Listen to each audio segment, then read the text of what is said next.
যার সঙ্গে ছাত্ররা বেয়াদবি করলো তার ব্যাচ জানলে আব্বা ডাকতো। এই ছাত্ররা কার সঙ্গে বেয়াদবি করছে তা কি তারা বোঝে, তা কি তারা জানে? সামাজিক মাধ্যমে ছড়িয়ে পড়া ভিডিওতে দেখা যায় দেশের একজন উচ্চপদস্থ সেনা কর্মকর্তা খুবই জরুরি একটি রাষ্ট্রীয় কাজে যাচ্ছিলেন।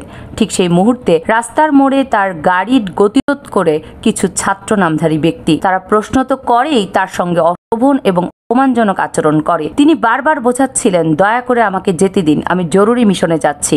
কিন্তু তার কথা কেউ শুনল না, তাকে ঘিরে ধরলো। কিন্তু অবাক করার বিষয় হলো তিনি শান্তভাবে সব সহ্য করলেন। তবে তখন যদি কেউ তার ইউনিফর্মের প্রতীকগুলোকে একটু মন দিয়ে দেখত, তাহলে বুঝতে পারত তিনি শুধু একজন অফিসারই নন, একজন সাহসী যোদ্ধা। সামাজিক মাধ্যমে অনেকে বলছেন, যার সামনে কথা বলছো তার র্যাঙ্ক বুঝলে প্যান্টটা ভিজে যেত। এই র্যাঙ্ক আর ব্যাচগুলোর মানে জানলে মাথা উঁচু করে স্যালুট দিতে, হাজারবার বাবা ডাকতে। এই লেফটেন্যান্ট কর্নেলের ইউনিফর্মে থাকা ব্যাচগুলো তার ঘামে অর্জিত এক ধরনের গৌরব। এগুলো কোনো সাধারণ পদক নয়। প্রতিটি ব্যাচ তার অমানসিক প্রশিক্ষণ, সাহস আর দেশের জন্য জীবন রাখার গল্পকে তুলে ধরে। এই ব্যাচগুলির চিহ্ন ও তাৎপর্যকে তুলে ধরা হলো, যাতে বোঝা যায় এই ছাত্ররা কার সঙ্গে বেয়াদবি করেছে। লেফটেন্যান্ট কর্নেলের ইউনিফর্মে থাকা দুটি স্টার ও জাতীয় ফুল শাপলা চিহ্ন, যা দেখে বোঝা যায় তার কাঁধের উপরে রয়েছে। এটা বোঝায় তিনি একটি ইউনিটের কমান্ডিং অফিসার, যার অধীনে শত শত সৈনিক কাজ করছেন। তিনি একাই একটি ইউনিটকে নেতৃত্ব দিতে সক্ষম।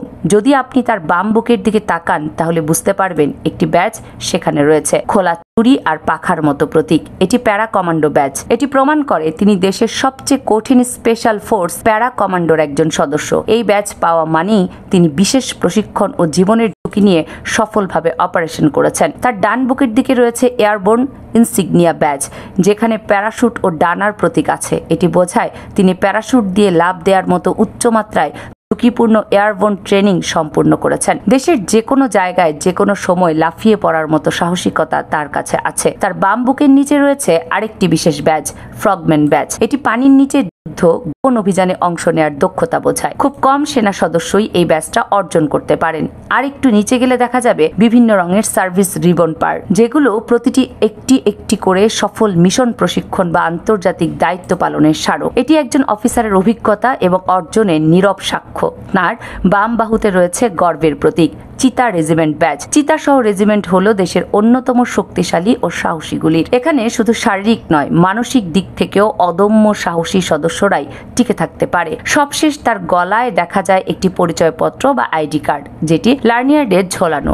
এটি একজন অফিসারের অফিসিয়াল পরিচয় বহন করে, যেখানে নাম, পদবি, ইউনিট ও জরুরি তথ্য থাকে। প্রতিটি র্যাঙ্ক, ব্যাচ ও ইনসিগনিয়া তৈরি হয় বছরের পর বছর ধরে কঠোর পরিশ্রম, প্রশিক্ষণ ও দেশপ্রেমের ভিত্তিতে। একজন অফিসার যখন এই ব্যাচগুলোকে পড়েন, তখন তিনি শুধু একজন মানুষই নন, তিনি দেশের শক্তি, গর্ব আর দায়িত্বের প্রতীক হয়ে দাঁড়ান। এই ইউনিফর্মের ভেতর লুকিয়ে থাকা আগুনটা তুমি বুঝবে কই থেকে ভাই। ছবিতে যাকে দেখছেন তিনি একজন লেফটেন্যান্ট কর্নেল, বাংলাদেশ সেনাবাহিনী চিতা রেজিমেন্টের কর্মরত। গায়ে ঝোলানো স্পেশালিস্ট প্যারা কমান্ডো ব্যাচ, প্যারা ট্রুপার, সাথে এয়ারবোর্ন ইনসিগনিয়া। প্রতিটি চিহ্ন মানে এক একটা জয় করে আসা ইতিহাস। এমন লোকেরা যখন দেশের জন্য বুক পেতে দেন, তখন আমাদের বাসা, বাড়ি, ক্যাম্পাস কিংবা অফিস সব নিরাপদ থাকে। এই মানুষটা নিজের গাড়ি নিজে ড্রাইভ করে আসছিলেন। পথের ছাত্ররা অযৌক্তিকভাবে রাস্তা অবরোধ করেছে। স্যার গাড়ি থেকে নেমে পরিস্থিতি বোঝার চেষ্টা করলেন, কথা বলতে চাইলেন, মাথা ঠান্ডা রেখে এগিয়ে গেলেন। আর তারপর মহান ছাত্র সমাজ তাকে দিল অপমান, হেনস্থা, তাচ্ছিল্য। এটাই আজকের গুরু চিনতে না পারা প্রজন্ম, যারা প্যারা কমান্ডোর ব্যাজ আর যুদ্ধভিজ্ঞতার অর্থ বোঝে না। তারা মাঠে দাঁড়িয়ে গলা ফাটিয়ে চিৎকার করে আমরা বিপ্লব করতেছি। এই বিপ্লবের ফসল যদি হয় শিক্ষকদের থাপ্পড়, বয়োজ্যেষ্ঠদের সম্মান, তাহলে ভবিষ্যতের নাম লেখা হচ্ছে পেছনের দিকে হাঁটা এক প্রজন্মের গল্পে। তাদের চোখে গুরু মানে গরু আর সম্মান মানে দুর্বলতা। আজ যাদের হাতে ব্যানার, কাল তাদের হাতে থাকবে ক্ষমতা। আর এই চরিত্রহীন, শিকড়বিহীন দৃষ্টিভঙ্গির ফল ভোগ করতে হবে পুরো জাতিকে। আমাদের তরুণ ছেলে মেয়েগুলো শিক্ষিত হচ্ছে ঠিকই, কিন্তু বেশিরভাগ ক্ষেত্রে মানুষ হচ্ছে না। সম্মান, ভদ্রতা, মানবিক মূল্যবোধ হারিয়ে যাচ্ছে অতলে। মাঝে মাঝে এমন অতিরিক্ত করে ফেলতে দেখা যায়। লেফটেন্যান্ট কর্নেল খলিল এই ভদ্রলোক বাংলাদেশ সেনাবাহিনীর একজন চৌকস অফিসার, একজন ট্যালেন্টেড কর্মকর্তা, একজন প্রশিক্ষক বটে। তিনি এখানে যথেষ্ট ধৈর্যের পরিচয় দিয়েছেন পোলাপানগুলোর সামনে। যদিও এই পোলাপানগুলো ওনার যোগ্যতা বোঝার কথা না, তারপরেও একজন সিনিয়র মানুষ এবং ইউনিফর্ম পরা অবস্থায় তার সাথে এত বাজে ব্যবহার করা ঠিক হয় নাই। ইদানিং অনেক ক্ষেত্রেই এরা বেসামাল হয়ে যাচ্ছে। দর্শক, আমার সাথে যদি আপনারা একমত হন তাহলে কমেন্টস করে জানাবেন। কামরুন নাহার রাখি, কেএনআর মিডিয়া।